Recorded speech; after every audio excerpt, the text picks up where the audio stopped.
November 3, 1964, 8:47 p.m. Maria Fontaine sat in the back room of a nightclub in Little Italy, her hands folded in her lap, her eyes fixed on the concrete floor, and she understood with absolute clarity that her life as she knew it was over. The room was cold, not because of the temperature, but because of the men in it. Carlo Fontaine, her husband of 11 years, stood across from her with his arms crossed over his chest. He wasn't angry. That's what made it worse. Anger would have meant something. Anger would have meant passion. Anger would have meant he cared enough to feel something. But Carlo looked at Maria the way someone looks at a piece of furniture that's become useless. The way someone looks at an investment that's stopped paying dividends. Maria had been beautiful once. She still was beautiful, in a way. She had dark Italian features, sharp cheekbones, eyes that had once held the promise of motherhood, eyes that had looked at Carlo with love and hope, but those eyes had changed. The light had gone out of them gradually over the years as it became clear that Maria would never give Carlo a child.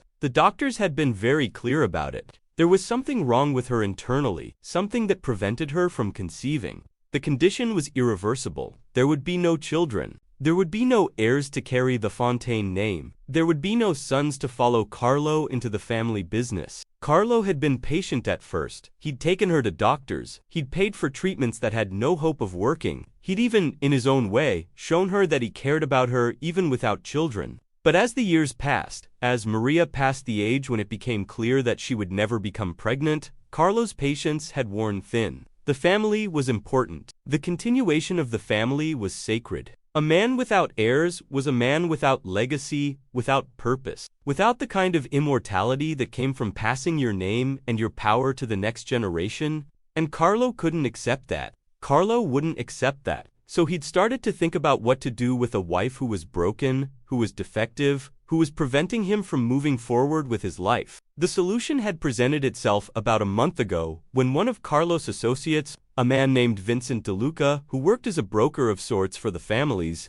had mentioned that there was a wealthy businessman in Brazil who was looking to acquire a wife. The man was in his 60s, had no time for courtship, had no interest in romance, but desperately wanted a companion, wanted a woman of good breeding who could represent him at social events, wanted someone who could manage his household. The money offered was substantial, enough to set up a man for life, enough to buy a legitimate business, enough to move away from organized crime if a man wanted to, enough to make it worth his while to trade in his old wife for a new one. Carlo hadn't thought about it seriously at first, but as the weeks passed, as he thought about it more and more, as he realized that he could use this money to strengthen his position in the families, to buy loyalty, to invest in new ventures, the idea had become increasingly appealing. He'd even started thinking of it as a reasonable solution. Maria was childless. Maria was a liability. Maria could be useful in one final way. Maria could be sold. The conversation had happened very quickly and very quietly. Vincent had brought in the paperwork, documents that looked almost legitimate,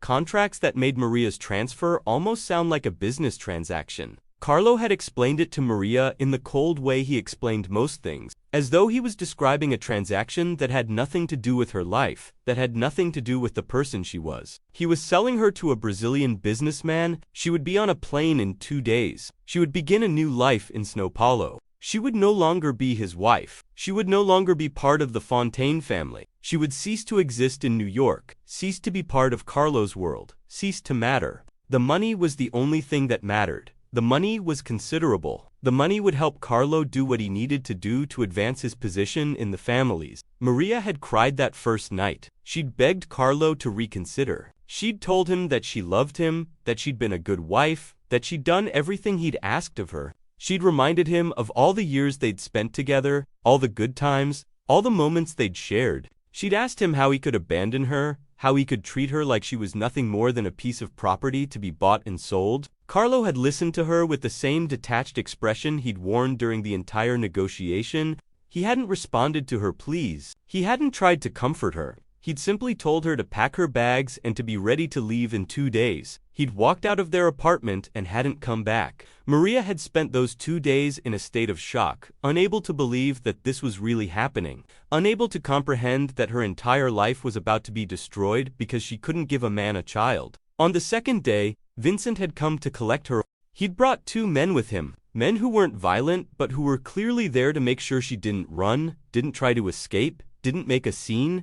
Vincent had been kind in a professional way, had treated her with the courtesy you'd show to someone being transferred between facilities. He'd driven her to the airport, he'd walked her to the gate, he'd handed her a ticket and an envelope containing cash and documents, told her that she was on her way to a new life, that the man she was going to meet had made it clear that he would treat her well, that she should consider herself fortunate. And then Vincent had disappeared back into the crowd, and Maria had been alone in the airport terminal, holding her suitcase, holding the documents of her own sale, understanding that she had no choice but to get on the plane.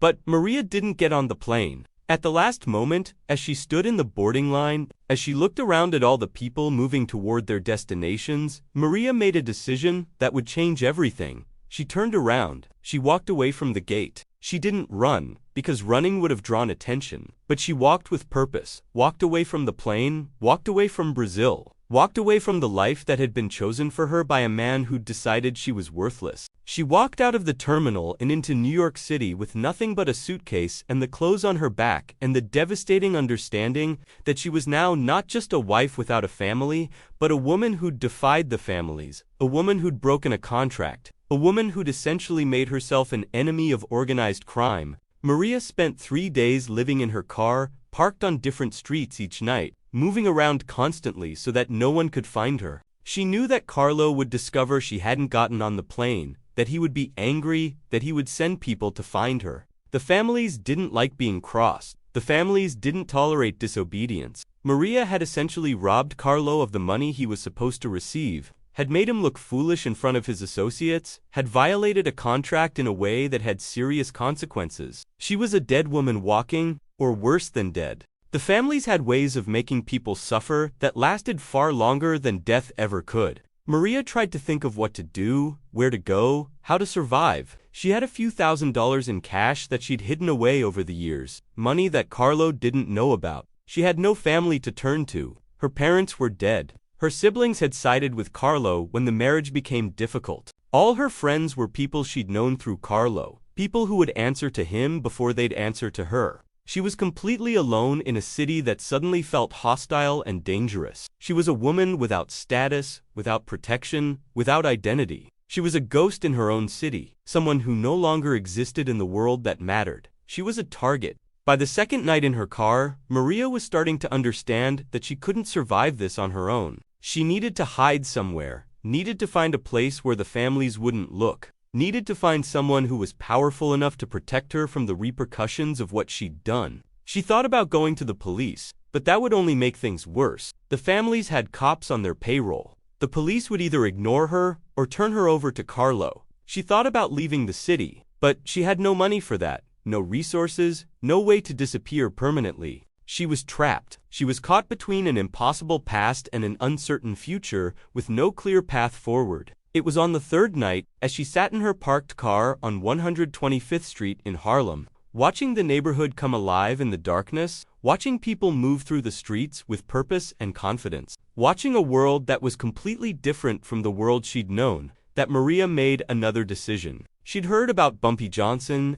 Everyone in New York had heard about Bumpy Johnson. He was Harlem's king, the man who protected his neighborhood, the man who didn't answer to anyone, the man who'd managed to build something that transcended the usual organization and structure of crime. Bumpy was powerful, but he was also different. Bumpy had rules. Bumpy had a code. Bumpy protected people, not just exploited them. If she could somehow reach Bumpy Johnson, if she could somehow convince him to help her, maybe she could survive this. Maybe she could have a chance at something other than death or destruction. Maria didn't know how to contact Bumpy Johnson. She didn't know his phone number or his address, but she knew where people went to find him. She knew about Small's Paradise, the jazz club that Bumpy had essentially taken over, the place where his office was located, the place where business happened. She parked her car nearby and she walked into the club. It was late at night. The place was crowded with musicians and hustlers and business people. The air was thick with smoke and the sound of jazz, and Maria walked up to the bar and asked for the manager. The bartender looked at her with suspicion. She was a white woman, well-dressed, clearly out of place in a Harlem jazz club. She was asking for Bumpy Johnson in a way that suggested she had serious business with him.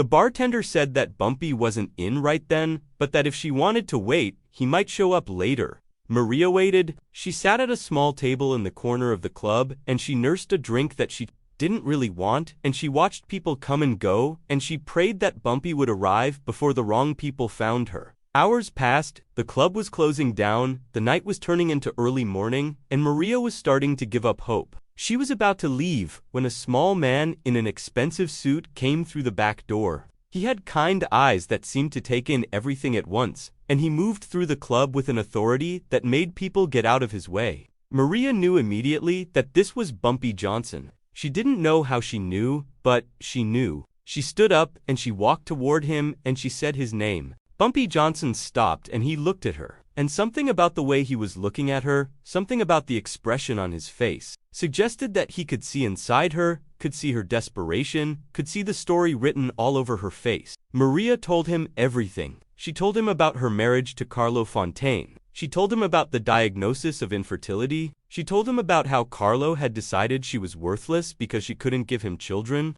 She told him about the sale, about Vincent DeLuca, about the Brazilian businessman, about the plane that she didn't get on. She told him about 3 days of living in her car, about being hunted, about being alone. She told him everything in a rush of words that poured out of her like water from a broken pipe. She told him that she knew she had no right to ask for his help, that she understood that he had no reason to protect her, that she was just a stranger who'd walked into his club and disrupted his night. But she told him that she was desperate, that she was out of options, that she was going to die if he didn't help her. Bumpy listened to the entire story without interrupting. When Maria finished talking, when she ran out of words and simply stood there, gasping for breath, Bumpy asked her a single question. "Why did you get on the plane?" Maria looked at him with confusion. He repeated the question. "Why didn't you get on the plane?" Maria thought about it for a moment, thought about that decision in the airport terminal, thought about why she'd turned around at the last second. "I didn't want to disappear," she said finally. "I didn't want to let them erase me. I didn't want to become nothing. I wanted to exist. I wanted to matter. Something inside me said that I mattered more than what they'd decided I was worth." Bumpy nodded slowly. "That's good," he said. "That's very good. That's the most important thing a person can understand. That you matter, that you exist, that you're worth fighting for." Bumpy made a phone call from his office. Maria didn't hear what he said, but she understood that he was making arrangements, was setting things in motion, was doing something to protect her. When he came back to her, he told her that she could stay in Harlem. He told her that the families wouldn't touch her as long as she was under his protection. He told her that they would establish a story, that they would say that Maria Fontaine was now his responsibility, that Carlo Fontaine had transferred her to Bumpy Johnson as part of a deal that Bumpy had made with the families, that any attempt to reclaim her would be a violation of an agreement between Bumpy and the 5 families. It was a brilliant move, really. It was almost the truth, just presented in a way that made it acceptable to the hierarchy of organized crime. Bumpy wasn't stealing Carlo's wife. He was accepting a transfer that Carlo had initiated. The difference was subtle, but it was enough to protect Maria. But Bumpy did something more than just protect her. Over the following months, Bumpy helped Maria rebuild her life. He set her up with a small apartment in a safe building in Harlem. He helped her find a job as a secretary at a legitimate business that was owned by one of his associates. He introduced her to people who became her friends, women who'd gone through their own struggles, women who understood what it meant to be a woman living in a dangerous city, women who had strength and resilience. He checked on her regularly, not in a controlling way, but in a way that showed he cared about whether she was okay, whether she was safe, whether she was adjusting to her new life. He never asked anything of her in return. He never made her feel like she owed him anything. He simply accepted her and protected her and helped her become something other than a discarded wife. Maria began to understand that Bumpy's protection came from a different place than she'd expected. It wasn't about control. It wasn't about ownership. It wasn't about having power over her. It was about something else entirely. Bumpy had seen something in her, had recognized something in the way she'd walked away from that plane, had understood that she was someone worth saving. Bumpy treated her the way he treated the rest of Harlem. He protected her because she existed. He protected her because she mattered. He protected her because that's what he did. He protected people. A year after she arrived in Harlem, Maria opened a small restaurant with the help of one of Bumpy's associates. The restaurant became a gathering place for people in Harlem. a place where Bumpy would sometimes eat, a place where Maria became known as a woman of integrity and strength, a woman who'd survived something terrible and come out the other side more resilient, not less. She became part of the community. She became someone who people knew and respected. She became, in a very real way, a new person. Carlo Fontaine heard what had happened. He heard that his wife had become Bumpy Johnson's responsibility. He heard that she was living in Harlem, that she'd opened a restaurant, that she was thriving. He wanted to reclaim her at first. He wanted to punish her for what she'd done, to make her understand the consequences of defying him, to show everyone that no one crosses Carlo Fontaine, but his associates advised him against it. They explained to him that Bumpy Johnson was not someone to be crossed, that the man had essentially accepted Maria as part of his domain, that taking her back would be seen as a violation of an agreement between major criminal figures. Carlo had to accept that his ex-wife was beyond his reach. Now, that she'd escaped him in a way that most people couldn't escape, that she was gone from his life permanently. It ate at him. But there was nothing he could do about it. 5 years after Maria had arrived in Harlem, Bumpy Johnson suffered a heart attack. The attack happened in Lenox Lounge, happened suddenly, happened in a way that nobody expected. One moment Bumpy was sitting at his corner table, and the next moment he was gone. The man who'd built a kingdom out of Harlem's streets, the man who'd changed the rules of power in New York, the man who'd protected thousands of people, the man who'd shown Maria Fontaine what it meant to matter, was dead at 62 years old. Maria was devastated. She went to his funeral along with thousands of other people who'd been touched by Bumpy Johnson's life. She wept not just for Bumpy, but for what his death meant. She understood that, without him, she was vulnerable again. Without him, the families might come after her again. Without him, the protection that had allowed her to rebuild her life was gone. But something unexpected happened. The new powers that emerged in Harlem after Bumpy's death, the men who inherited his empire, the people who took over his operations, they honored his legacy. They continued to protect Maria. They made it clear that Bumpy had cared about her, that he'd wanted her to be safe, and that they would continue to honor that wish. Maria's protection didn't end with Bumpy's life. His legacy protected her. His memory protected her. His influence extended beyond death in a way that few people's did. Maria understood then what Bumpy had known all along. Real power isn't measured in the time you're alive. Real power is measured in the impact you have on people, in the relationships you build, in the difference you make in people's lives. Bumpy Johnson had saved Maria's life. Bumpy Johnson had given her a chance to rebuild. Bumpy Johnson had shown her that she mattered.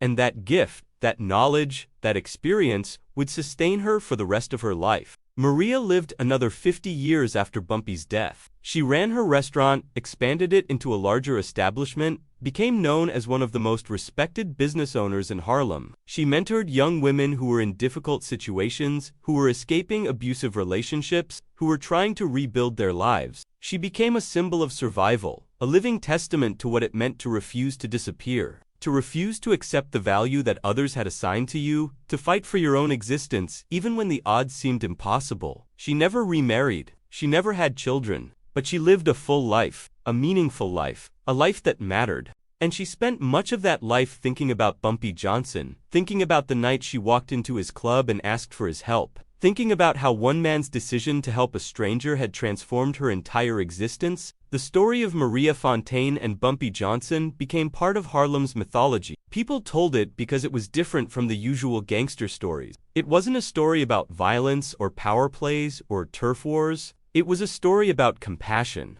It was a story about what happens when someone with real power decides to use that power not to exploit but to protect. It was a story about how one act of kindness, one decision to help someone, can transform a life completely. It was a story about what makes someone truly great, not the empire they build, but the lives they touch, the people they save, the difference they make in the world. Carlo Fontaine eventually died. His family inherited his criminal enterprise, but his legacy wasn't as powerful as Bumpy's. Carlo was remembered as a man who'd built something through fear and control. Bumpy was remembered as a man who'd built something through respect and protection. The difference was significant. The difference mattered. The difference was why Bumpy Johnson's name was still spoken with reverence decades after his death. While Carlo Fontaine was largely forgotten, a footnote in the history of organized crime, a man who'd had power but hadn't understood what real power meant, Maria Fontaine spent her final years writing a memoir, a book that told the complete story of her life, from her childhood in Italy before her family came to America,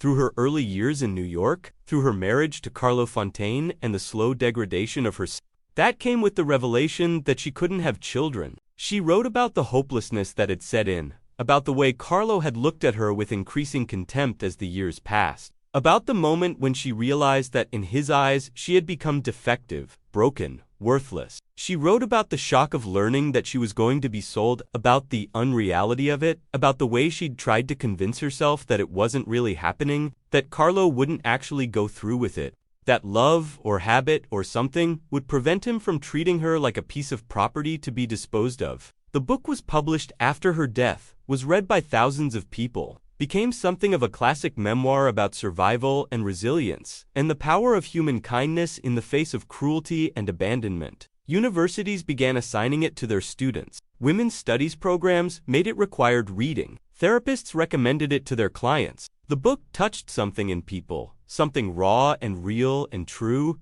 something that spoke to the fundamental human need to be seen, to be valued, to be told that you matter. In the book, Maria wrote in painstaking detail about that first night in Bumpy's club, about the way she'd walked in terrified and desperate, about the way she'd asked for him like she was asking for a miracle, about the way she'd poured out her entire story to a man she'd never met before. She wrote about the way Bumpy had looked at her during that conversation, about how his eyes had taken in everything, about how she could see in his face that he was really listening, that he wasn't judging her, that he wasn't calculating how to use her or exploit her. She wrote about the way he'd asked why she didn't get on the plane, about how that question had forced her to confront something inside herself that she'd been avoiding, about how the answer to that question had revealed to her something important about her own will to survive, her own need to exist. She wrote about how his asking that question had been an act of profound wisdom, had been a way of forcing her to understand that she'd made a choice, that she'd chosen to exist, that she'd rejected the identity that had been chosen for her. She wrote about how that recognition had changed everything. She wrote about the way his answer to her desperate plea for help was not to interrogate her or judge her or ask her for anything in return, but to simply accept her and protect her. She wrote about how that acceptance had been foreign to her, had been something she'd never experienced before. She wrote about how her entire life had been conditional, had been based on her ability to serve other people's needs and desires. She wrote about how Carlo had accepted her as long as she could give him children, and when she couldn't, he'd stopped accepting her at all. She wrote about how her parents had accepted her as long as she was successful, as long as she was making them proud, as long as she was advancing the family's status. She wrote about how she'd internalized a belief that her value was contingent, was dependent on what she could provide to other people, that she was only worth something if she was useful to someone else. And then she wrote about Bumpy, about how Bumpy had looked at her and had simply decided that she mattered, not because of what she could do, not because of what she could provide, not because she was useful to him in any way. Bumpy had decided she mattered because she existed. That was it, the complete logic of his decision. She existed, therefore she mattered, therefore she deserved protection, therefore he would provide it. She wrote about how revolutionary that had been, how transformative, how it had fundamentally altered her understanding of herself and her place in the world. She wrote about how Bumpy had shown her that she mattered, that her life had value, that her existence was worth fighting for, that she was worth saving, even though no one would ever thank him for saving her, even though she could never repay him for what he'd done, even though there was nothing she could give him in return except her gratitude and her continued existence. She wrote in detail about the early days after Bumpy had protected her, about how scared she'd been, about how she'd expected him to demand something from her, to exact some kind of payment for his help. She wrote about how she'd waited for the moment when Bumpy revealed his true intentions, when he decided to use her for something, when he made clear that his protection came with strings attached, but that moment never came. Bumpy simply protected her and checked on her and helped her find her footing in the world and never asked for anything in return. She wrote about how that consistent care, that unwavering protection, that unconditional acceptance had slowly rebuilt something inside her that had been broken, had slowly restored a sense of worth and value that had been systematically destroyed over the years. She wrote about how opening her restaurant had changed her life. It had been Bumpy's idea. He believed in her long before she believed in herself, helping her with money, guidance, and protection. At first, the restaurant thrived because people knew Bumpy Johnson stood behind it, making it a safe place in a dangerous city. Over time, though, her reputation grew on its own. People came for the food, the warmth, and the way Maria treated everyone with dignity. She became respected not as someone's former wife or charity case, but as a woman who had built something meaningful through strength and character. She wrote about the years she and Bumpy lived in the same city, how he would occasionally visit, sitting quietly, checking on her without ever trying to control her life or demand anything in return. When he died, she mourned not only the man but the fear of losing everything he had helped her protect. That fear eased when she learned his successors honored his promise, proving that his influence lived on beyond him. His protection had become part of a larger legacy, one rooted in respect, loyalty, and the belief that some people were simply worth protecting. Her memoir became a bestseller because it revealed the true nature of Bumpy Johnson's power. Not power built on fear or violence, but power grounded in protection and belief in others. Through his kindness, Maria learned that real strength lies in helping broken people heal and standing against systems that devalue human lives. Inspired by him, she devoted her life to paying that belief forward, becoming for others what he had once been for her and ensuring his legacy lived on through compassion rather than fear. But Bumpy understood that you can rule through respect, through building genuine relationships, through actually caring about the people you're responsible for,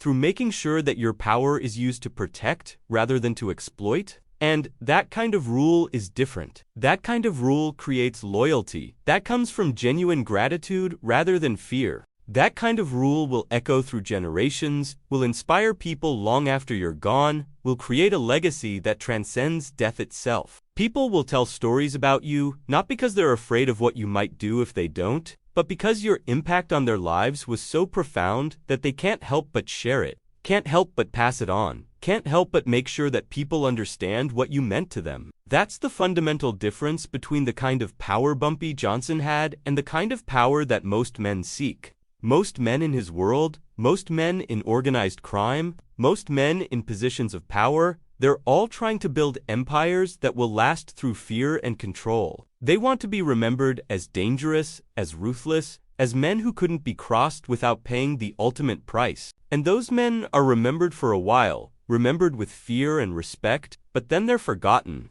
The world moves on. New men take their place. The cycle continues. But Bumpy Johnson is different. Bumpy Johnson is remembered with love. Bumpy Johnson is remembered with gratitude. Bumpy Johnson is remembered because he changed people's lives, because he protected people, because he showed people that they mattered. Maria Fontaine was just one person who benefited from that understanding. She was one woman who walked into a club desperate and broken and left with her life transformed. But she wasn't the only one. There were thousands of others. There were men whose lives Bumpy had saved. There were women whose dignity Bumpy had restored. There were children whose parents Bumpy had protected. There were elderly people whose safety Bumpy had guaranteed. There were businessmen whose enterprises Bumpy had shielded from exploitation. There were neighborhoods that Bumpy had defended against forces that would have destroyed them. There were entire communities whose well-being was improved because Bumpy Johnson existed. There were people whose lives Bumpy had touched, whose problems he'd solved, whose existence he'd validated in a way that changed everything about how they understood themselves, about how they understood their value, about how they understood their right to exist in the world. And that's why Bumpy Johnson's name endures. That's why people still tell his stories decades after his death. That's why his legacy is more powerful in death than most men's are in life. Because Bumpy understood that real power, the kind that actually matters, the kind that lasts, is the power to change someone's life. It's the power to show them that they matter. It's the power to help them become more than they thought they could be. It's the power to give them a second chance when the rest of the world has written them off. It's the power to protect them when they're vulnerable. It's the power to believe in them when they don't believe in themselves. When you really understand this, when you really let it sink in, you understand why Bumpy Johnson is such an important figure in American history. Not because he was a gangster who controlled Harlem's numbers racket, not because he made millions of dollars through illegal enterprises, not because he had connections to the mob and the government and everyone in between, Those things are interesting, sure, but they're not why he matters. He matters because he understood something about human nature, about power, about legacy, that very few people ever understand. He understood that the most important thing you can do with your life is not to accumulate wealth or power for yourself, but to use whatever wealth and power you have to help other people, to protect other people, to make their lives better. That's the lesson that Maria Fontaine learned in that moment when Bumpy asked her why she didn't get on the plane. That's the lesson that thousands of other people learned throughout their interactions with Bumpy Johnson. That's the lesson that continues to resonate today, more than 50 years after his death. In a world that has fundamentally changed in almost every way imaginable, people still read about Bumpy Johnson. People still tell his stories. People still use his life as an example of what it means to be great, what it means to be powerful, what it means to matter. And they do this not because he was more dangerous than other criminals, but because he was different. Because he understood that true power comes from service, not domination. Because he understood that legacy comes from the lives you touch, not the money you steal. Because he understood that the only immortality that really matters is the memory of how you made other people feel, the difference you made in their lives, the way you helped them understand their own value. If you made it this far through the story, you understand something now about what real strength looks like. It's not about how many people you can hurt. It's not about how much money you can steal. It's not about how much territory you can control. It's about how many lives you can touch. It's about how many people you can save. It's about the difference you make in people's lives. That's what Bumpy understood. That's what made him different. That's what made him legendary. So hit that like button, subscribe to the channel, because we've got more stories coming about Bumpy Johnson. More stories about the lives he changed. More stories about what made him one of the most important figures in American history. Drop a comment and tell me, if you were Maria, would you have had the courage to turn around at that gate? Would you have refused to disappear? Would you have walked into that club and asked for help from a stranger? And turn on those notifications because next week we're telling the story of how Bumpy Johnson negotiated with the FBI, how he turned federal agents against each other, how he transformed a criminal prosecution into a victory through pure strategic thinking. You don't want to miss that, because in Harlem, in those days, in that time, there was one man who understood that power was about protecting people, that strength was about helping others, that legacy was about the lives you touched and the people you saved. That man was Bumpy Johnson, and his story continues to matter, continues to inspire, continues to remind us that sometimes all a person needs is someone to believe in them, someone to protect them, someone to tell them that they matter. That's the Bumpy Johnson way. And it changed not just Harlem, but the lives of countless people who were fortunate enough to fall within his sphere of influence.